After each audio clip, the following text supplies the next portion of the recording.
Film की शुरुआत होती है सैम नाम के एक बंदे से जो ट्रेन में सफर कर रहा होता है। उसकी जिंदगी बिल्कुल भी ठीक नहीं चल रही होती। हर मोड़ पर उसे परेशानी का सामना करना पड़ता है। पता चलता है कि वो एक सुनसान रेगिस्तान जैसे शहर जा रहा है जहाँ उसे नई नौकरी शुरू करनी है। ट्रेन में वो अकेला बैठ के खाना खा रहा होता है और उसके सामने एक औरत बैठी होती है, साथ उसका बच्चा भी होता है। सैम उसके हालात देख के अपना खाना उसे दे देता है। अब जब वो स्टेशन पर उतरता है तो पूरी जगह खाली होती है। हालांकि कंपनी ने कहा था कि रिक नाम का एक बंदा होगा जो उसे लेने आएगा। सैम इधर उधर देखता है, फिर उसे कमरे में एक आदमी दिखाई देता है। सैम उससे बात करने की कोशिश करता है पर वो बंदा उसे इग्नोर कर देता है। सैम उससे पूछता है बाथरूम कहाँ है, तो वो बंदा बस इशारे से बता देता है। सैम को उस पर गुस्सा आता है पर वो चुप रहता है और वॉशरूम चला जाता है। फारिग होने के बाद बाहर से एक आदमी की आवाज आती है, जल्दी निकलो भाई, यहाँ पानी भी पैसों का है। असल में यही वो रिक है जो सैम को कंपनी तक पहुंचाने वाला है। सैम कहता है हो गया भाई, बस निकल रहा हूँ। अब दोनों गाड़ी में बैठते हैं और कंपनी की तरफ रवाना होते हैं। रास्ते में रिक बोलता है तुझे $300 देने होंगे ट्रैवल के। सैम चौंक के कहता है यार कंपनी ने तो कहा था $200। रिक गुस्से में कहता है अगर 300 दे सकता है तो ठीक, नहीं तो उतर जा। सैम सोचता है कि कोई दूसरा रास्ता तो है नहीं, तो वो मान जाता है। थोड़ी देर बाद गर्मी बहुत ज्यादा हो जाती है। सैम एसी ऑन करने की कोशिश करता है। रिक तुरंत गुस्से में कहता है हाथ मत लगाना एसी को वरना इंजन बैठ जाएगा। अचानक गाड़ी का टायर पंक्चर हो जाता है। रिक खुद कुछ नहीं करता और सैम से कहता है चल टायर तू बदल। सैम मजबूरी में टायर बदलने लगता है। इसी दौरान वो देखता है कि एक कुत्ता दूसरे कुत्ते को मार रहा होता है। ये देखकर सैम बहुत ज्यादा डर जाता है। रिक आता है और कहता है ओ भाई कांप क्यों रहा है, ये होता रहता है। फिर वो जख्मी कुत्ते को खुद मार देता है ताकि उसे और तकलीफ ना हो। सैम बड़ी मुश्किल से टायर बदलता है, फिर दोनों वापस गाड़ी में बैठते हैं। रात को फ्यूल भरने के लिए गाड़ी रोकते हैं और वहीं रात गुजारने का प्लान बनाते हैं। दोनों लकड़ियां जमा करते हैं, आग जलाते हैं। रिक पूछता है तू इतनी दूर कंपनी क्यों जा रहा है। सैम कहता है यार जिंदगी बहुत मुश्किल चल रही है, मैं चाहता हूँ किसी का मोहताज न बनूं और मुझे यकीन है कि उस कंपनी में मुझे कोई अच्छी जॉब मिल जाएगी। रिक कहता है तू एक अच्छा इंसान है लेकिन जिस जगह तू जा रहा है ना वहाँ सब खून चूस लेते हैं, सीधा बंदा वहाँ बचता नहीं। सैम कहता है चलो देखते हैं क्या होता है। अगले दिन फिर सफर शुरू होता है। अब सैम ड्राइव कर रहा होता है। रिक सो जाता है। गर्मी ज्यादा होने की वजह से सैम चुपके से एसी ऑन कर देता है। थोड़ी देर बाद इंजन बैठ जाता है। रिक जाग जाता है और सैम पर गुस्सा हो जाता है। ओ भाई मैंने तुझे कहा था ना एसी को मत छेड़। वो गुस्से से गाड़ी से बाहर निकल जाता है। सैम भी उतरता है और रिक से माफी मांगता है। रिक को और गुस्सा चढ़ जाता है, बोलता है चुप कर, तेरी आवाज ना सुनूं। इसके बाद सैम पेशाब करने जाता है। थोड़ा दूर जाकर वो एक चमकता हुआ पत्थर देखता है। करीब जाकर जब वो गौर से देखता है तो पता चलता है कि ये तो खालिस सोना है। वो फौरन रिक को बुलाता है, वो इधर आ, चेक कर, कहीं मैं सपना तो नहीं देख रहा। रिक जैसे ही देखता है शॉक हो जाता है। वो लाइटर निकालता है, आग जलाकर चट्टान पर रखता है, बोलता है अगर काला हुआ तो नॉर्मल पत्थर वरना खालिस सोना। चट्टान जैसी की तैसी रहती है, मतलब सोना कंफर्म। अब दोनों सामान निकालते हैं, गड्ढा खोदने लगते हैं ताकि सोना निकाल सके। पूरी ताकत लगाते हैं लेकिन चट्टान हिलती भी नहीं। रिक रस्सी की मदद से सोने को गाड़ी से बांधने की कोशिश करता है ताकि खींच सके, लेकिन रस्सी टूट जाती है क्योंकि सोना भारी होता है। इसके बाद दोनों लगे रहते हैं, सारा दिन खुदाई करते हैं। अब सूरज डूबने लगता है। रिक कहता है जल्दी से लकड़ियां जमा कर क्योंकि जंगली कुत्ते आसपास घूम रहे हैं, रात को हमें काट लेंगे। अगर हम आग जला लें तो वो डर के भाग जाएंगे। दोनों लकड़ियां जमा करते हैं, आग जलाते हैं, खुशी में गाने बजाने और नाचने लगते हैं। रिक सैम को गले लगाकर कहता है तुझे मैं फुल एसी वाली कार दिलाऊंगा। रात को वो लोग बैठकर प्लान बनाते हैं। रिक कहता है ये सोने की चट्टान बहुत बड़ी है, अगर हम महीनों भी खुदाई करते रहें तब भी इसे नहीं निकाल पाएंगे, इसलिए अब एक आदमी यहाँ चट्टान के पास रहेगा और दूसरा जाकर खुदाई की मशीन लेकर आएगा। सैम कहता है भाई तू जाकर ले आ,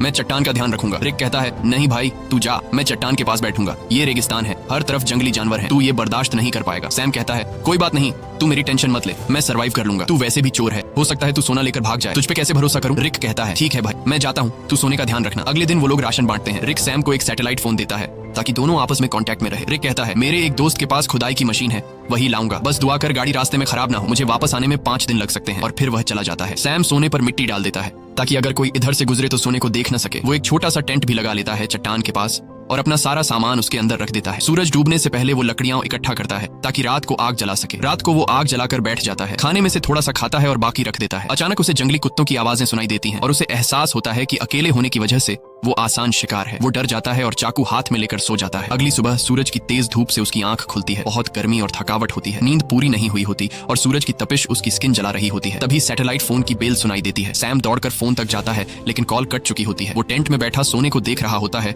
और सोचता है कि सोना बेचकर सबसे पहले एक बड़ा घर खरीदूंगा। फिर सैम पास के इलाके में घूमता है। थोड़ी दूरी पर उसे एक क्रैश प्लेन दिखाई देता है। वो फौरन उस क्रैश प्लेन के पास जाता है और वहीं रहने का फैसला करता है, लेकिन वहां से सोने की चट्टान उसकी नजरों से दूर होती है, इसलिए वो प्लेन के कुछ टुकड़े उठाकर चट्टान के पास एक टेंट बना लेता है। सैम कुछ देर के लिए आराम करने लगता है ताकि पानी की बचत हो और थकान कम हो। अचानक बाहर से कुछ ऐसी आवाजें सुनाई देती हैं जैसे कोई सोने की चट्टान चोरी कर रहा हो। वो बाहर निकलता है लेकिन कुछ नहीं होता, चट्टान वैसे की वैसे होती है। वो चट्टान के पास बैठ जाता है। तभी उसे एक आइडिया आता है कि क्यों न चट्टान से एक सोने का टुकड़ा काट लिया जाए। सैम पत्थर उठाकर सोने को तोड़ने लगता है और वो सोने का एक बड़ा सा टुकड़ा तोड़ने में कामयाब हो जाता है और उस पर से मिट्टी साफ कर अपने पास रख लेता है। इसी दौरान रिक की कॉल आती है। सैम बोलता है ओ भाई तू है कहाँ, सूरज ने मेरा हाल बुरा कर दिया है। रिक कहता है यार इंजन खराब हो गया है, थोड़ा लेट हो जाऊंगा। सैम कहता है जल्दी कर, प्यास से मर जाऊंगा। रिक कहता है मुझे आने में थोड़े दिन और लगेंगे और फोन काट देता है। रात को सैम आग के सामने बैठा होता है तो कुत्ते चारों तरफ से आवाजें निकालने लगते हैं। सैम को डर लगता है कि कहीं सब कुत्ते एक साथ हमला न कर दें। वो हाथ में जलती हुई लकड़ी पकड़ लेता है ताकि कुत्ते भाग जाएं। वो रात भर कुत्तों के डर से जागा रहता है। सुबह होती है, वो सोना चाहता है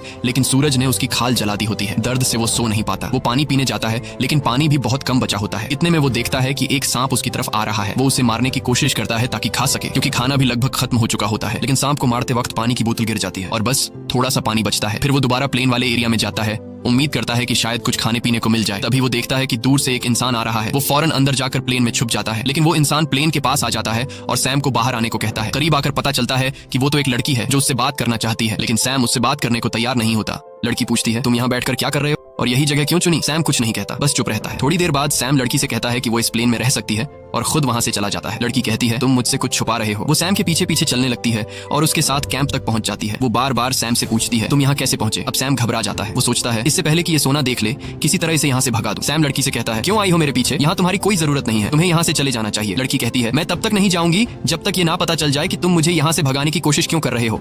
जरूर तुम मुझसे कोई राज छुपा रहे हो। उसी वक्त उसकी नजर सोने पर पड़ती है। वो कहती है अच्छा तो ये बात है, पूरे सोने के मालिक बन बैठे हो, ये सारा खजाना अकेले ले जाओगे? अब मेरी बात सुन, मैं तब तक यहाँ से नहीं जाऊंगी जब तक इसमें से मुझे आधा हिस्सा नहीं मिलेगा। सैम को गुस्सा आ जाता है।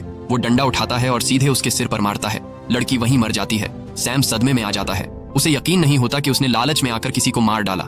फिर खुद को संभालता है, उसकी सारी कीमती चीजें उठाता है, एक गड्ढा खोदता है और उसकी लाश को दफन कर देता है। कुछ देर बाद वो देखता है कि एक कुत्ता आकर उस गड्ढे से लाश निकालने की कोशिश कर रहा है। सैम भाग कर आता है, कुत्ते को हटाता है, लाश बाहर निकालता है और आग लगा के बॉडी को जला देता है। अगले दिन उसकी आंख फोन की घंटी से खुलती है। सैम रिक से कहता है ओ भाई तू कहाँ है? भूख से मेरी जान निकल रही है, अगर तू जल्दी नहीं आया तो मैं भूख और प्यास से मर जाऊंगा। रिक कहता है सॉरी यार, मुझे पता है तू बहुत तकलीफ में है, मैं जल्दी आ रहा हूँ, बस ये जो खुदाई वाली मशीन है बहुत स्लो है, थोड़ा टाइम और लगेगा। सैम परेशान हो जाता है। भूख प्यास से उसकी हालत खराब है, ऊपर से डर कि कोई जंगली जानवर हमला न कर दे। कुछ देर बाद वो देखता है कि एक गाड़ी सड़क से जा रही है। वो सोचता है क्यों ना सोने का एक टुकड़ा लेकर यहाँ से निकल जाऊं, लेकिन ज्यादा सोने की लालच ने उसे रोक लिया। वो चाहता तो सोने का एक टुकड़ा लेकर जा सकता था जिससे उसकी जिंदगी बदल सकती थी, लेकिन ज्यादा की चाह ने उसे यहीं रुकवा दिया। सैम शाम से पहले रात के लिए लकड़ियां इकट्ठा करता है, लेकिन अचानक एक बहुत तेज रेतीला तूफान आता है। वो टेंट की तरफ भागता है, लेकिन तूफान उसका टेंट उड़ा देता है। सैम जान बचाने के लिए इधर उधर भागता है, लेकिन तभी एक पेड़ उस पर गिर जाता है। तूफान रुकने के बाद सैम खुद को मिट्टी में दबा हुआ पाता है और एक लकड़ी का टुकड़ा उसके पेट के आर पार निकला होता है। पर सैम के मन में सोने की लालच इतनी भर चुकी थी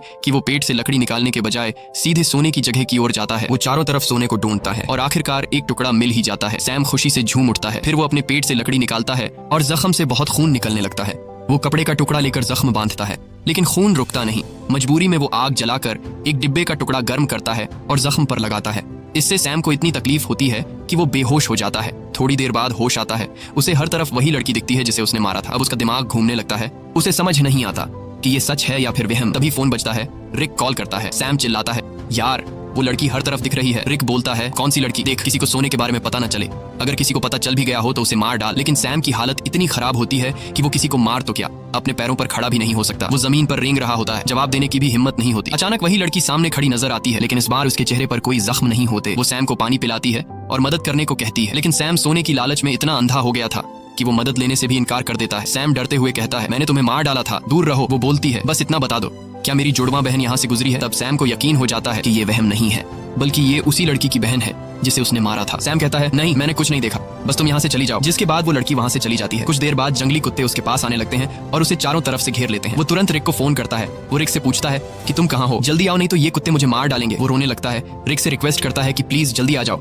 मैं मरने वाला हूँ। रिक कहता है रुक जा, मैं बस पहुंचने वाला हूं। तभी अचानक कुत्ते हमला कर देते हैं। एक एक करके सब उसे नोचने लगते हैं। यहाँ हम देखते हैं कि रिक सैम से दूर बैठकर दूरबीन से सब कुछ देख रहा होता है। असल में वो कई दिन पहले मशीन लेकर वहां पहुंच गया था और बस वो सैम के मरने का इंतजार कर रहा था ताकि वो अकेले सारा का सारा सोना ले जा सके। जिसके बाद रिक छिपकर खड़ा होता है। वो देखता है कि सैम को जंगली कुत्ते घसीट कर ले जा रहे हैं। तब भी सैम सोने की तरफ देख रहा होता है। जिसके बाद जंगली कुत्ते सैम को नोच नोच कर खा जाते हैं। रिक को जब पक्का यकीन हो जाता है कि सैम मर गया है, वो गाड़ी लेकर सोना उठाने आता है, लेकिन अचानक एक तीर आकर सीधे उसके सीने में लगता है और वो भी मर जाता है। ये तीर चलाने वाली कोई और नहीं बल्कि वही लड़की की जुड़वा बहन होती है।